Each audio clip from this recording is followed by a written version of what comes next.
नमस्कार दोस्तों, Avon banking classes Indore में आपका हार्दिक स्वागत है। आज आप सभी हमारे साथ जुड़ चुके हैं। जैसे कि आप सभी जानते हैं, हर संडे हम टेस्ट लेते हैं और टेस्ट का डिस्कशन हम वीडियो के माध्यम से बच्चों को देते हैं। हर एक सब्जेक्ट के एक एक वीडियो आपको मिलता ही जाएगा। तो आज आप मेरे साथ सीखने वाले हैं मॉक टेस्ट नंबर 146 145 तक की संख्या की ऑलरेडी रिकॉर्डिंग हमारे चैनल पे डल चुकी है। तो यदि वो ना मिली हो तो आप हमें बता सकते हैं, उसको देखिए। उसकी पूरी की पूरी प्लेलिस्ट है, आप आसानी से देख सकते हैं। शुरुआत करते हैं। ये हमारा प्रॉपर बैंकिंग का टेस्ट होता है जो प्रतिदिन होता है, प्रति संडे होता है। और इसमें सिलेबस में तो कुछ बदला नहीं है। ऑब्वियसली आप टेस्ट दे रहे हैं तो आपको पता होगा। अंग्रेजी के 30 प्रश्न हैं, 30 नंबर के हैं और 20 मिनट मिलेंगे। 20 मिनट बाद ऑटोमेटिकली स्क्रीन बंद हो जाती है टेस्ट के दौरान। तो शुरुआत करेंगे। टेस्ट क्या कहता है हमारे पास में। टेस्ट की संख्या जैसा कि आप सभी जानते हैं 31 नंबर से शुरू होगी। अगर दूसरे नंबर पे है तो बिना समय गवाए सीधा पहुंचते हैं 30 के प्रश्नों की तरफ। ये रहे हमारे पास प्रश्न। 31 नंबर से होने चाहिए थे कायदे से, पर चलो कोई बात नहीं, 36 नंबर से होंगे। सॉरी। शुरुआत करते हैं। सवाल हमारे पास में बहुत सिंपल सा है। सवाल क्या कहता है, पहले सवाल देखते हैं फिर हम इसके बारे में बात करेंगे। सवाल कहता है हमारे पास में कि, चलो भाई पेन भी चेंज कर लेते हैं ताकि आसानी रहे।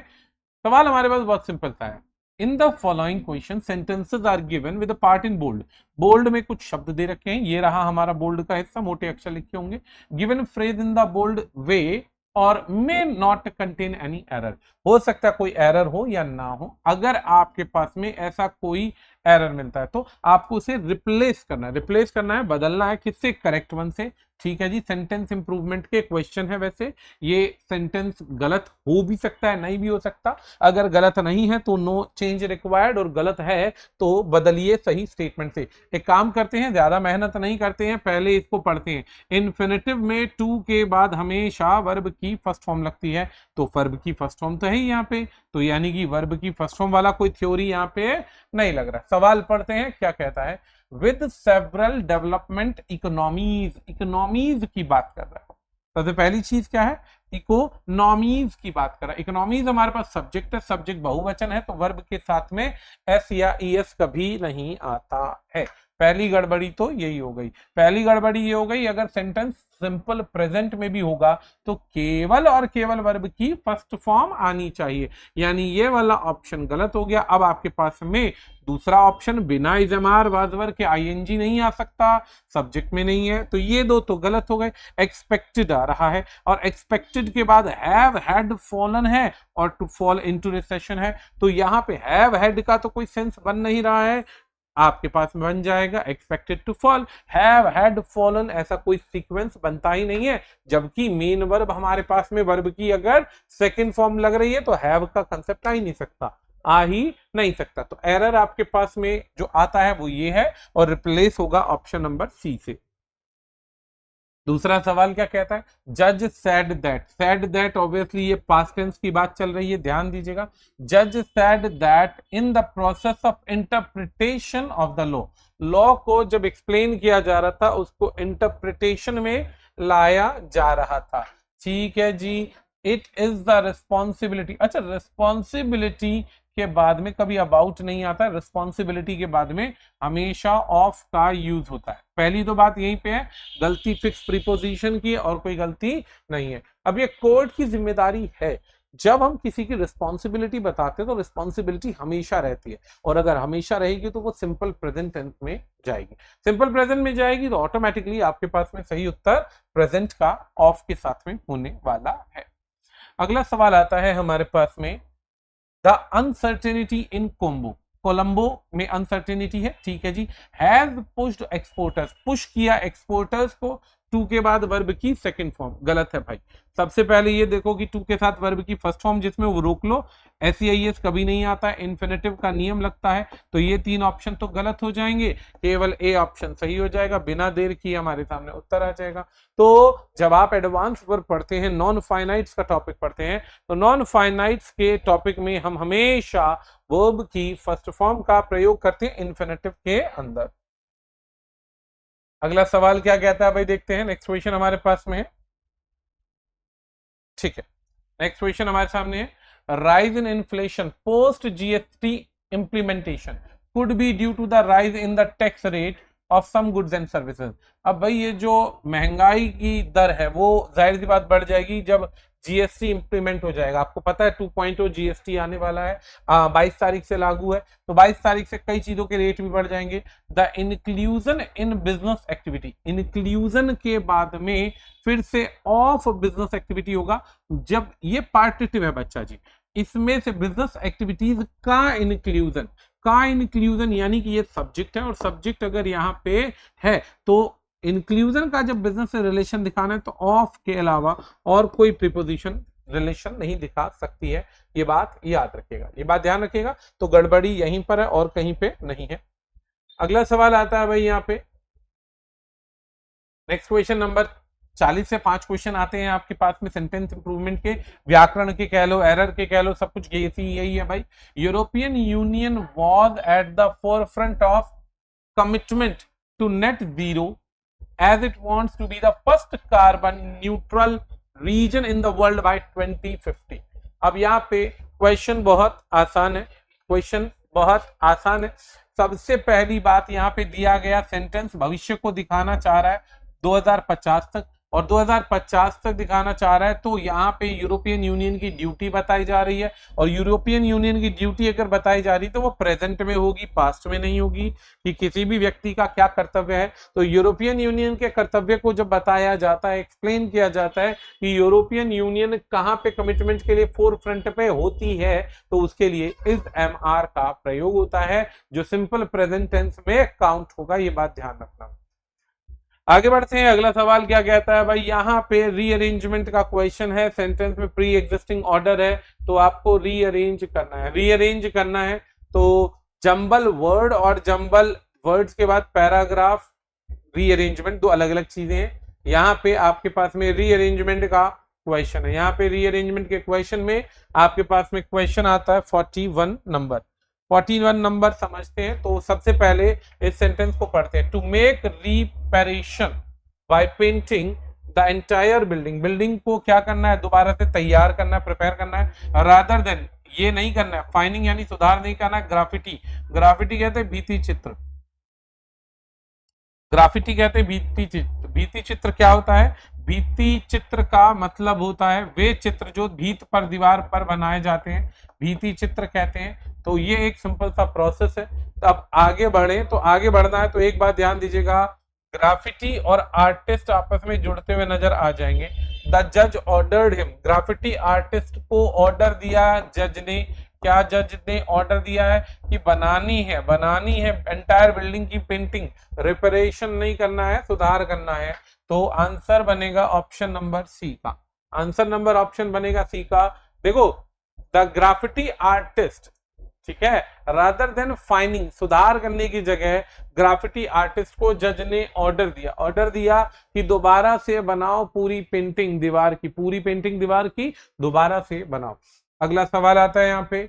ये सवाल जब आप पढ़ते हैं तो यहाँ पे सवाल नंबर 42 देखते हैं। System the country is naming, country county शहर को कहते हैं, शहर नाम रख रहा है, शहर नाम रख रहा है। वेनरेट पुराने, बहुत ज्यादा प्रचलित।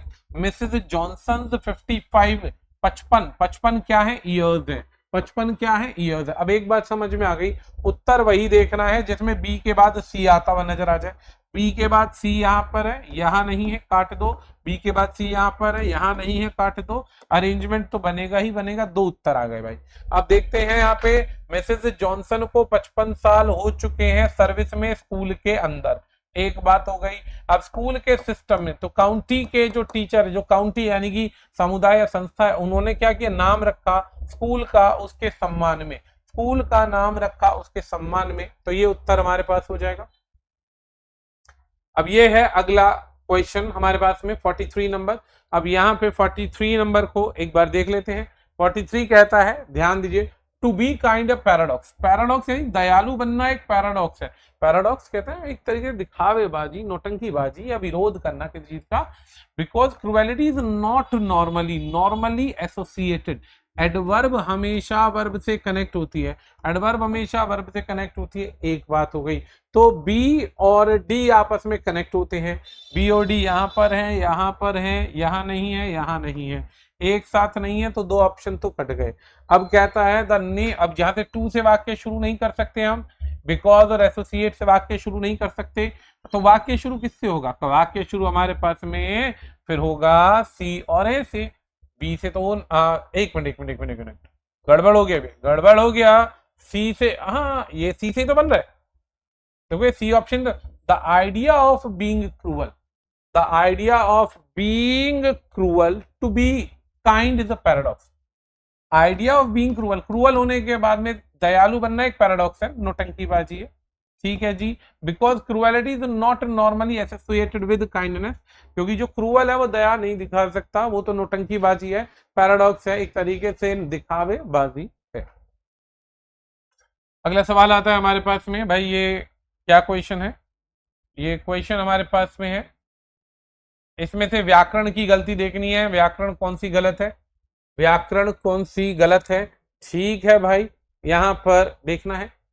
अब देखना है व्याकरण की गलती देखना, व्याकरण कौन सी सही है, किस वाक्य में कोई गलती नहीं है, कोई गलती नहीं है, ये देखनी है। सवाल कहता है गलती, ये सवाल दो प्रकार से आता है, पहले समझ लो। एग्जामिनर कई बार 5 वाक्यों में से एक गलत दे देगा और कहेगा कौन सा गलत है ढूंढो, और एक कई बार ऐसा कर देगा 4 वाक्य सही दे देगा और एक गलत दे देगा तो कहेगा गलत ढूंढो।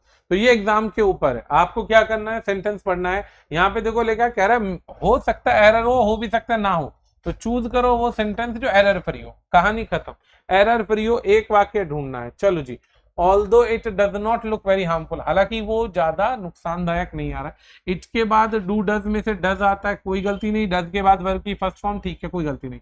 द स्मॉल इंसेक्ट, अब स्मॉल इंसेक्ट्स के अंदर जहर होता है, जहरीला डंक होता है, स्टिंग कहते हैं डंक को, स्टिंग कहते हैं डंक को। अब एक बात समझ लीजिए, जब हम कहते हैं कि कीड़ों में जहर होता है या डंक मार देते हैं तो वो आज भी है, ऐसा नहीं है कि जहर खत्म हो गया, ऐसा नहीं है जहर खत्म हो गया, तो हेड ना आकर के ये प्रेजेंट सेंस में जाएगा, पहली बात तो ये हो गई, ठीक है जी। अब आगे बढ़ते हैं, कहता आफ्टर रॉबिंग द बैंक, एक बैंक को लूटने के बाद, बैंक से लूटे सेवरल $1000, या तो $1000 लूटे होंगे या सेवरल $1000 लूटे होंगे।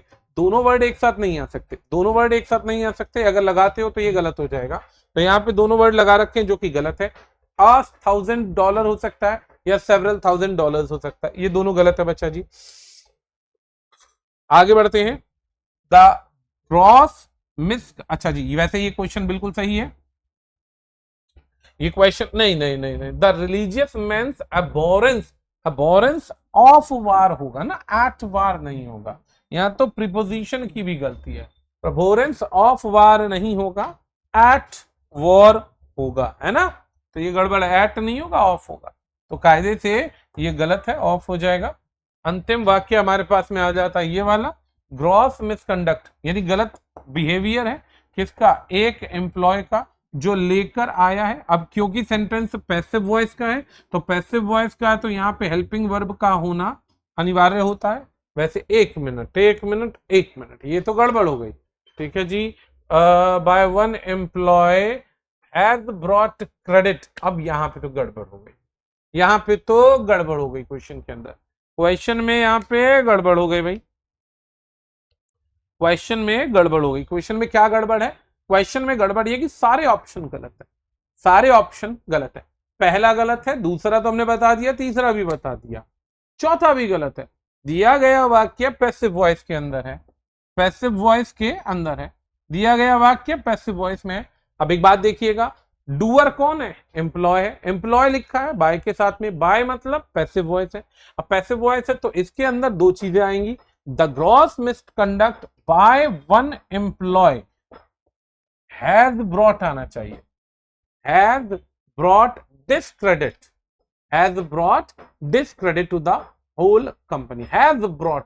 अब कायदे से इसमें एक भी वाक्य सही नहीं है, एक भी वाक्य सही नहीं है, एक भी, ये कायदे से 44 नंबर है। और गड़बड़ी क्या है, गड़बड़ी यहाँ पे है ऑल आर करेक्ट थी, ऑल आर करेक्ट थी। तो यहाँ पे अगर ऐसा कोई क्वेश्चन आए तो आप इसको छोड़ देना। आपके सामने पेपर में कई बार ऐसा होता है, फिशी क्वेश्चन दे दिया जाता है, फिशी क्वेश्चन का मतलब बच्चे को फंसाने के लिए चाल खेल दी जाती है, एक आधा क्वेश्चन दे दिया जाता है, ठीक है। अब इसी सवाल को ठीक करना होता तो एग्जामिनर को ये करना था, यहाँ पे इस पैसिव को बताने की जगह, इस क्वेश्चन को पैसिव दिखाने की जगह यहां से डूअर को गायब कर देते, डूअर को गायब कर देते। अब डूअर को गायब कर देते तो सवाल ठीक हो जाता ना, लेकिन यहाँ पे क्या है, ग्रॉस मिसकंडक्ट है, बाय वन एम्प्लॉय पैसिव हो गया। लेकिन फिर भी अगर आप इसे ठीक करना चाहते हैं तो आप इसको हिडन मान लीजिए, बाय वन एम्प्लॉय को gross misconduct brought discredit to the whole company, ये सही हो जाता। परंतु अगर बाय वन एम्प्लॉय है तो ये एक एक्सप्रेशन है जो कि गलत है, तो इस वाक्य में कोई भी उत्तर सही नहीं है, कोई उत्तर सही नहीं है, ये बात याद रखना। आपके पास में ये क्वेश्चन गड़बड़ हो गया, बट हम क्या करेंगे, हम आपके सामने इस क्वेश्चन को ड्रॉप करेंगे, इस क्वेश्चन को ड्रॉप करेंगे, ये क्वेश्चन गड़बड़ है। क्वेश्चन नंबर 45 देखते हैं, क्वेश्चन नंबर 45 देखते हैं। 45 क्या कहता है, 45 कहता है, देखते हैं। सबसे पहले, when women in front of me at the drive through kept, kept यानी कीप का मतलब कोई काम चलते रहना, केप्ट चेंजिंग हर ऑर्डर आ जाएगा, कीप ऑन किसी भी वर्क के लिए यूज करते हैं तो लगातार काम चेंज होते रहना, ठीक है जी, ये तो गड़बड़ हो गए। It is difficult to formulate an effective plan होना चाहिए, इफेक्टिवली प्लान नहीं होगा, ये गलत है। Even though a spider is technically not an insect, most people believe it. हालांकि हम जानते हैं कि स्पाइडर टेक्निकली कोई इंसेक्ट नहीं है, स्पाइडर टेक्निकली कोई इंसेक्ट नहीं है, लेकिन हम लोग इस पे बिलीव करते हैं, ठीक है जी। और आई हैव के बाद वर्ब की थर्ड फॉर्म आती है तो गड़बड़। सी आंसर बिल्कुल सही है, बाकी गलत है। अगला सवाल है, because of her adaptive nature the teacher is flexible होगा, फ्लेक्सिबिलिटी नहीं होता है, फ्लेक्सिबल होगा, एनफ टू वर्क, बहुत फ्लेक्सिबल है, ठीक है जी। आगे बढ़ते हैं, because Alan has a morbid sense of humour, बहुत अच्छा सेंस ऑफ ह्यूमर है, हर जोक्स प्लूरल सब्जेक्ट है, ओफन मेक आएगा, मेक्स नहीं आएगा, गड़बड़ी है। Many feel it is wrong to enslave elephant, अब बहुत सारे लोग मानते हैं कि बेसिकली इनको गुलाम बनाना बिल्कुल गलत होता है, तो अगर करते भी हो तो ये सर्कस में क्रूएलिटी है, ये बिल्कुल सही उत्तर है। Scientist measured the curvature of wave, ठीक है जी, साइंटिस्ट ने मेजर करी कर्वेचर ऑफ वेव की to see just how high it would have risen, would had नहीं आएगा, वुड हैव राइजन आ जाएगा, तो सही आंसर बनेगा आपका सी ऑप्शन। उम्मीद है एक एक चीज क्लियर हो रही होगी, एक एक चीज हमने बताई, एक एक चीज क्लियर होगी, जो क्वेश्चन गड़बड़ है वो भी हमने बता दिया भाई, है ना। आगे बढ़ते हैं, अंतिम प्रश्न है, इसमें भी ढूंढना है कि यदि कोई करेक्ट सेंटेंस मिल जाएगी तो बता देंगे, नहीं तो भैया सीधी सी बात, गलत का मतलब गलत ही होता है, ठीक है ना। आगे बढ़ते हैं, most train derail due to mechanical failure और एरर्स कमिटेड, कमिटेड फ्रॉम नहीं आएगा, committed by the train conductors आएगा ना, तो गड़बड़ी है इसमें, ये नहीं होगा। In an effort to assuage angry customer the store issues everyone a full refund, store issue, store ने इशू किया, अब स्टोर ने इशू कर दिया, काम हो गया, काम हो गया तो पास्ट होना चाहिए, वो प्रेजेंट नहीं होगा। स्टोर ने जब इशू कर दिया, अब बच्चों को बहुत सारे कस्टमर है जो संतुष्ट नहीं थे, गलतियां थी, कमियां थी कि भैया नहीं सिस्टम सही नहीं चल रहा, ये गड़बड़ी वो गड़बड़ी, तो स्टोर ने कस्टमर को खुश करने के लिए सबका पैसा वापस कर दिया कि ठीक है भैया हमारी गलती हम स्वीकार करते हैं, ये तुम्हारा पैसा पकड़ो और बात खत्म करो, ठीक है जी। अब अगला सवाल आता है, although some do attack most sharks, अब ज्यादातर शार्क्स की बात हो रही है तो आर आएगा ना, इज नहीं आएगा, तो ये वाला वाक्य हमारा सही है, confident and proud, young man refuse to listen his parents advice, answer बिल्कुल सही है। बहुत ज्यादा कॉन्फिडेंट था, यानी एक ज्यादा कॉन्फिडेंट बच्चा था और घमंडी था, घमंडी था, तो उसने बच्चों ने सुनने ही मना कर दी कि भैया तुम्हारी नहीं सुनेंगे, माँ बाप की नहीं सुनेंगे। अक्सर होता है ना, बच्चा जब ज्यादा अपने आप में कॉन्फिडेंट हो जाता है तो कहता है कि मम्मी पापा की नहीं सुनेंगे, गड़बड़ी है ना। आगे बढ़ते हैं भाई, अगला सवाल आता है हमारे पास में, यहाँ पे क्या कहता है, an the law under which, एक कानून जिसमें NIA, अब कायदे थे, वर्ब आनी चाहिए, एक्सटेंड वर्ब नहीं है यहाँ पे, ऑपरेट करता है, ऑपरेट करेगा और बढ़ाएगा, ऑपरेट करके बढ़ाएगा, ऑपरेट करके बढ़ाएगा, क्या बढ़ाएगा, होल इंडिया की, ठीक है जी, क्लियर है बात, whole of India and also applies to Indian citizen outside the country, ठीक है जी। तो सिर्फ ये रिप्लेस होगा, लॉ चल रहा है एनआईए के द्वारा, जो ऑपरेट करता है और बढ़ाता है, एक्सटेंड करता है। क्या एक्सपेंड करता है ये तो इसमें नहीं बताया, क्या एक्सटेंड करता है ये तो नहीं बताया, क्योंकि ये सवाल का पार्ट है और जो भी पार्ट हमारे पास में उसकी हिंदी बतानी होती है, लेकिन ये कंप्लीट पार्ट नहीं होता है।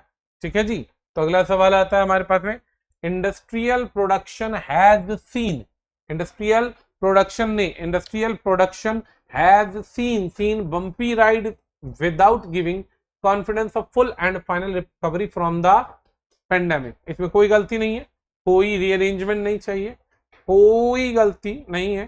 क्वेश्चन नंबर 50 की हम बात करते हैं। क्वेश्चन नंबर 50 क्या कहता है? क्वेश्चन नंबर 50 हमारे पास में कहता है, वर्शिप कर रहे हो, वर्शिप कर रहे हैं, वर्शिप हो रही है किसके द्वारा हो रही है? वर्शिप ट्राइब्स के पीपल के द्वारा हो रही है, द्वारा वर्शिप हो रही है, ये बात याद रखना।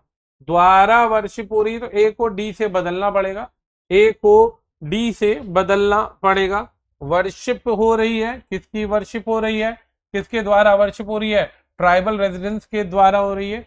इन Prambikulam, the Kannimara teak remains a flagship of the tiger reserve, offering a spectacular view to the visitor. ये सिंपल पढ़ने में समझ में आ जाएगा, व्यूज विजिटर्स को मिलेगा और वर्शिप ट्राइबल्स के द्वारा होगा। ये हमारे पास में एक और क्वेश्चन है, FPI sell their holdings, FPI sell their holdings, holdings के बाद में, ठीक है जी, ये तो हो गया हमारे पास में। And takes funds, and takes तो वैसे भी नहीं आएगा ना, एफपीआई प्लूरल है तो प्लूरल है तो टेक आना चाहिए, टेक्स नहीं आएगा, ये तो वर्ब गलत है भाई। अब देखो बी को किससे बदल रखा है? ए तो सही है तो ए और बी तो हो नहीं सकता है, इसमें बी का ऑप्शन नहीं है, बी को बदला जाएगा डी में, दोनों में यही आ रहा है। ए जब हमारा सही है तो बदलना क्यों है? तो उत्तर आ जाएगा बी और डी। रिपैट्रिएट फंड्स, रिपैट्रिएट वापस भेजे जाएंगे, ठीक है जी, to their market and local currency, ठीक है जी। लोकल करेंसी क्या होगी? बैक हो जाएगी, बैक का बीडिंग। अंतिम प्रश्न आता है हमारे पास में 52 नंबर, 52 नंबर क्या कहता है? अब यहां पे कहता है जजमेंट के बारे में बात हो रही है, सुप्रीम कोर्ट की will go a long way. तो सबसे पहली बात रीसेंट जजमेंट की बात होती है, रीसेंट जजमेंट होगा सुप्रीम कोर्ट का, लॉन्ग वे है इन चेकिंग, चेकिंग यानी ए और बी इसमें आ रहा है, ए और बी इसमें नहीं है, इसमें नहीं है भाई, ये दो तो गलत हो गए, ए और बी इसी में आ गया, ठीक है। चेक करेगा अनएथिकल एंड के बाद में इलीगल, इलीगल इलीगल प्रैक्टिसेस की बात होनी चाहिए, इलीगल के बाद में प्रैक्टिसेस की बात होनी चाहिए इन फार्मा सेक्टर। तो ये आंसर हो जाएगा हमारे पास में।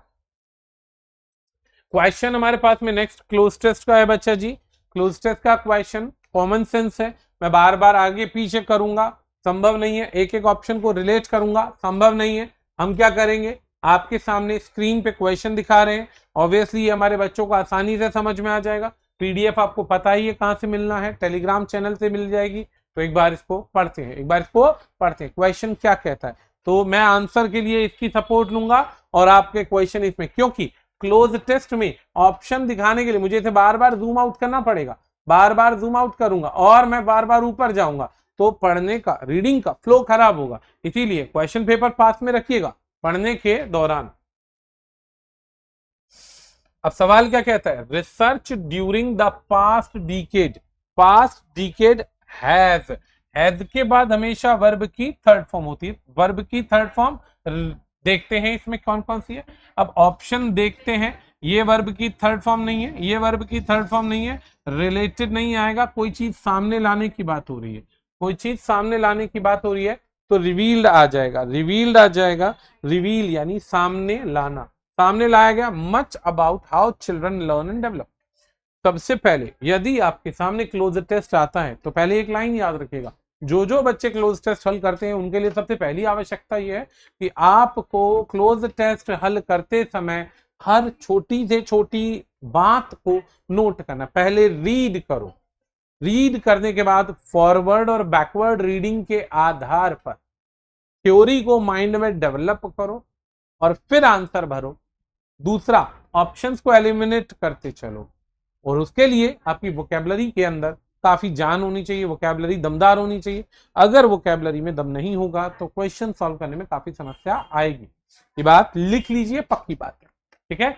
तो यहाँ पे रिसर्च हो रही है जो पास्ट डिकेड से, वो रिवील करती है मच अबाउट चिल्ड्रन, कि बच्चे कैसे सीखते हैं और कैसे रटते हैं, डेवलप होते हैं। Studies have shown that, studies दर्शाती हैं, यानी कि जो स्टडीज की जा रही है उनसे पता चलता है, ठीक है जी, उनसे पता चलता है। क्या पता चलता है? उनसे पता चलता है early childhood is the time, early childhood, वो इसे जूम कर देता हूं,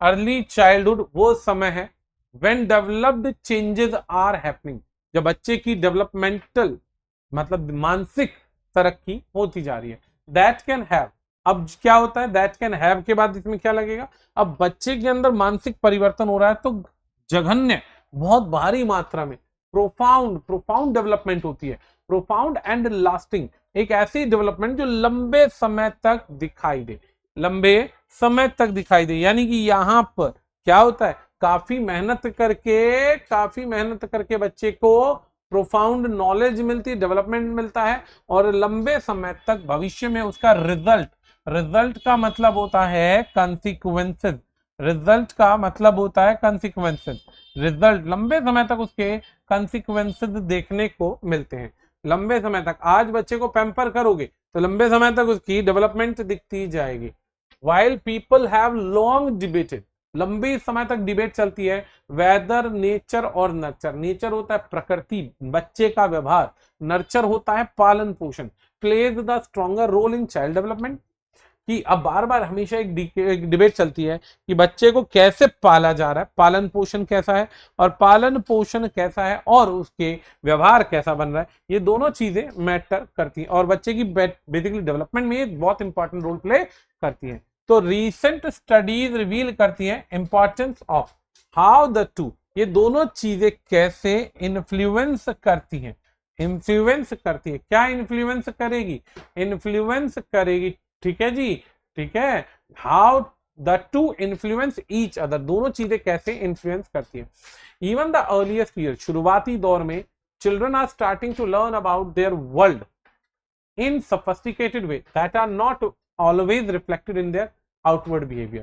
पुराना टाइम था जहां बच्चे को बहुत कुछ सिखाया जाता था, बहुत कुछ सिखाया जाता था, बहुत ज्यादा उसके अंदर एक चीजें क्वालिटी डेवलप की जाती थी कि आप एक बहुत अच्छे समाज में, बहुत अच्छे संसार में रह रहे हो तो आपके अंदर ये डेवलपमेंट होनी चाहिए, आपके अंदर ये सुधार होना चाहिए। परंतु धीरे धीरे धीरे धीरे सब खराब हो गया, धीरे धीरे सब खराब हो गया, बच्चा अंदर से कैसा है बाहर से कैसा है, ठीक है जी। एंड के बाद में अब यहाँ पे बच्चे का व्यवहार बदल गया। Learning and development for young children is both, बच्चे के लिए बहुत ज्यादा क्या है, क्यूमुलेटिव है, फ्यूजिटिव होता है भगोड़ा, अफर्मेटिव होता है पॉजिटिव, लेमेंट होता है पछताना, ट्रांजिटिव होता है टेम्परेरी, लेकिन क्यूमुलेटिव होता है लॉन्ग टर्म के लिए जनरेट होती है, कंटिन्यूअस, जो उसको बार बार लर्निंग कराई जाती है और उसमें परिवर्तन आता है, परिवर्तन आता है। तो ये हमारा कंप्लीट होता है क्लोज टेस्ट। अब आ जाती है बात हमारे पास में किसकी, अब बात आती है बच्चा जी हमारे पास में एक छोटा सा टॉपिक बचता है कॉम्प्रीहेंशन का। अभी कॉम्प्रीहेंशन को हल करना है तो कॉम्प्रीहेंशन हल कैसे होगा इसको भी समझते हैं। सबसे पहली लाइन ये याद रखिएगा, कॉम्प्रीहेंशन हल करने की ट्रिक्स हम क्लास में बताते चल रहे हैं कि कैसे एक कॉम्प्रीहेंशन को हल किया जा सकता है, कैसे हल किया जा सकता है। और उसके बाद में हम क्या कर रहे हैं, हम सिंपल सा प्रोसेस फॉलो कर रहे हैं कि आपको एक एक वर्ड टू वर्ड चीजें समझा रहे हैं, कायदे से ट्रिक हम क्लास में डिस्कस करते हैं, यहाँ क्वेश्चन को सॉल्व करके दिखाएंगे, याद रखिए। तो हम यहाँ पे कोई ट्रिक डिस्कस नहीं करेंगे, आप सिंपल सा प्रोसेस फॉलो कीजिए, रीडिंग को इफेक्टिव कीजिए, हमारे द्वारा बताई गई स्टेप्स को ध्यान दीजिए, आंसर बन जाए। अब यहां पे बात आती है वेट बल्ब के टेम्परेचर की, is that which would be recorded, जिसे रिकॉर्ड किया जाता है एक थर्मामीटर के द्वारा, रैप किया जाएगा मॉइस्ट यानी नमी वाले टॉवल के अंदर। वेट बल्ब के टेम्परेचर को नोट किया जाएगा जो टॉवल में रैप किया गया। Water evaporating from around the bulb has a cooling effect, अब जो आसपास जो वाटर इवापोरेट होगा उसका कूलिंग इफेक्ट होगा। The wetter the surrounding air the less moisture, जितना ज्यादा गर्मी बढ़ेगी उतना ही मॉइस्चर क्या होगा, वेटर होगी, जितनी ज्यादा वेट होती जाएगी उतना ही मॉइस्चर कम होता जाएगा। Is able to escape and the higher the wetter bulb reading will be, और होगा क्या, उसकी रीडिंग जो होगी बढ़ती चली जाएगी, टेम्परेचर में तापमान दिखता जाएगा। It will always be lower than the actual temperature. और जब आप ऐसा करते हो, किसी चीज को दबा के रखते हो, तो जैसे बल्ब की बात हो रही है, तो उसका तापमान क्या होगा, लोअर होगा, औरों की तुलना में, पहले की तुलना में लोअर होगा। Until the air is completely saturated with moisture vapours, जब तक एयर जो है प्रॉपर तरीके से मॉइस्चर कवर नहीं करती। कायदे से ये पूरा पैसेज जो हम ऊपर पढ़ रहे हैं, ये बेसिकली एक साइंस की स्टडी का पार्ट होता है, जो एक प्रोसेस को डिफाइन कर रहा है। इस प्रोसेस को समझने के लिए पानी और बेसिकली वाटर वेपर्स हो गए, हीटिंग चीजें हो गई जो हीट करने वाली है, और उसके आसपास के एनवायरनमेंट में चेंजेस को दिखाने की कोशिश की गई है। आगे बढ़ते हैं। वार्म ब्लडेड एनिमल, जैसे जिनका रक्त गर्म होता है, keep their internal temperature reasonably constant, कोशिश करते हैं जितने भी जानवर हैं अपना अंदर का टेम्परेचर बनाए रखे, सेम रखे, कांस्टेंट रखे। अगर ज्यादा हॉट हो जाएगा तो most use some form of evaporated cooling to do it, functioning in essence as a living wet well. Dog pants, pig wallows in mud and human sweat. अब जैसे कि आदमी के अंदर, इंसान में, लिविंग बीइंग में किसी भी प्रकार के टेम्परेचर में परिवर्तन आता है, टेम्परेचर में परिवर्तन आएगा तो अंदर को ठंडा करने के लिए पसीना छूटेगा, पसीना छूटेगा, गर्मी छूटेगी, आदमी को बेसिकली हीट फील होगी। सेम ऐसे ही डॉग क्या करेगा, जीभ बाहर निकाल लेगा, गर्मी से परेशान हो जाएगा, पिग्स नालियों में, कीचड़ों में बेसिकली लोट मारने लग जाएंगे। Wait bulb temperature of 35 degree is dash. भाई इसका आंसर हम अभी कर लेते हैं। अब यहां पे ब्लैंक में क्वेश्चन पूछा जा रहा है, ब्लैंक का क्वेश्चन, चलो हम इसे इकट्ठे ही कर लेंगे। ये इधर क्या आएगा ब्लैंक में, तो इधर आएगा रिगार्डेड। पहले इधर समझ लीजिए, अभी हमने पूरा पढ़ा नहीं है, लेकिन यहाँ पे इसका आंसर पहले ही बता देते हैं, रिगार्डेड आ जाएगा। ठीक है, तो वेट बल्ब का टेम्परेचर 35 डिग्री रिगार्ड यानी दर्शाया जाता है थियोरेटिकल लिमिट, इंसान कितना एंड्योर कर सकता है। इट वुड बी रीच, ये बढ़ सकता है एक्चुअली 45 डिग्री तक इफ रिलेटिव ह्यूमिडिटी वर 50%। ठीक है जी, और अबाउट 39 डिग्री इफ ह्यूमिडिटी वर 75%। देखो दोस्तों, ऐसे आंकड़े जब आप पढ़ते हैं, ना भी समझ में एग्जैक्ट हिंदी ना भी क्लियर हो, कोई दिक्कत वाली बात नहीं, ट्रिक याद रखना है, क्वेश्चन को पढ़ना है, थ्योरी डेवलप करनी है, थ्योरी डेवलप करने के बाद कीवर्ड्स फाइंड करने हैं, उन्हीं कीवर्ड्स को यहाँ पे पढ़ना है। अब इन कीवर्ड से क्वेश्चन बनेगा या नहीं वो तो रीडिंग के दौरान ही पता चलेगा। बियॉन्ड दिस पॉइंट, अब इस पॉइंट के परे देखिए, it becomes impossible for sweat to cool the body down, causing people to overheat and it effects cook. कई बार क्या होता है, आसपास का तापमान भयंकर गर्म हो जाता है, भयंकर गर्मी की वजह से हमारी बॉडी हीट करने लग जाती है। हीटिंग एक लिमिटेड सेक्शन तक तो ठीक हो सकती है, अगर हीटिंग बॉडी की बढ़ रही है, बाहर के तापमान से अंदर की हीट ज्यादा बढ़ रही है, तो एक टाइम पीरियड आएगा कि इंसान बेहोश होना शुरू हो जाएगा, एकदम कुक हो जाएगा, सेल्स स्वेल हो जाएंगे, प्रोटीन्स जो होंगे डिफॉर्म हो जाएंगे, ऑर्गन फेल हो जाएंगे बॉडी के, आदमी मर जाएगा। एवरेज ग्लोबल टेम्परेचर जो रहता है 1:1 या 1:3 डिग्री सेल्सियस का रहता है, warmer than pre industrial level, यानी पहले की बात करें तो। Same team of African and British researcher found that extreme level of humidity, humidity जब उमस जरूरत से ज्यादा बढ़ जाएगी, and heat now occur twice as often as they did in 1979। अगर 1979 में से 1979 वाली जो हीट है उसका डबल हो जाए और आज की ह्यूमिडिटी देखें, तो अब यहाँ पे क्या देखते हैं, even if country stick to their promises to curb emission and scrub carbon from the atmosphere, the world is on the track for temperature to rise the same amount again by the end of the country. अब यहाँ पे हर चीज कोशिश की जा रही, घुमा फिरा कर ये जाकर बात आ जाती है किस पर, टेम्परेचर को कंट्रोल करने पर, हीट को कंट्रोल करने पर, एटमॉस्फेयर में होने वाले कार्बन एमिशन को कम करने पर, और जो पोल्यूशन उसको कम करने पे। जितना ज्यादा पोल्यूशन बढ़ता जाएगा, एक्सट्रीम लेवल बढ़ता जाएगा और ऑटोमेटिकली प्रॉब्लम्स बढ़ती जाएंगी, प्रॉब्लम्स बढ़ती जाएंगी। अब इसमें इन्होंने बल्ब का एक उदाहरण दिया, बल्ब को बॉडी से रिलेट करवाया, एनिमल्स की बॉडी से रिलेट कराया, और एक छोटी सी स्टडी बताई कि जिस तरीके से कार्बन एमिशन बढ़ता जा रहा है उस तरीके से दिक्कत आएगी। और वही एक पैटर्न फर्स्ट पैराग्राफ में बताया, अगर हम उसको रैप करके रखें तो कितना हीट आएगा, कितना ज्यादा पसीना आएगा, कितनी गर्मी आएगी, ये सब चीजें बताई गई। तो पहला क्वेश्चन हमारे पास में क्या आता है, how is the determination of wet bulb temperature important.